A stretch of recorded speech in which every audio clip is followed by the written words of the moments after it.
अस्सलाम वालेकुम दोस्तों, क्या आप जानते हैं मुहर्रम अल हराम में कौन से तीन अहम वाक़यात हुए थे। पहले नंबर पे हज़रत मूसा अलैहिस्सलाम और उनकी कौम को फ़िरऔन के जुल्म से निजात मिली थी। तो ये बहुत अहम वाक़या है। हज़रत मूसा अलैहिस्सलाम और फ़िरऔन का वाक़या 10 मुहर्रम अल हराम को हुआ था और इसी निस्बत से यहूदी 10 मुहर्रम अल हराम को रोज़ा रखते थे।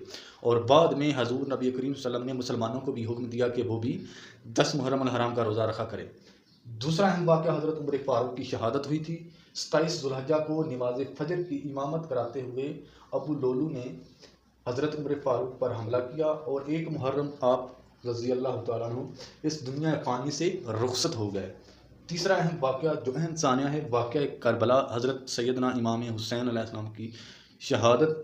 आपने यज़ीद की जो ज़ालिम हुकूमत थी उसको मानने से इनकार किया था। तो ये 3 बहुत अहम वाक़यात हुए थे। इसके अलावा भी बहुत से वाक़यात हैं, लेकिन ये 3 सबसे मेन अहम वाक़यात हुए थे मुहर्रम अल हराम।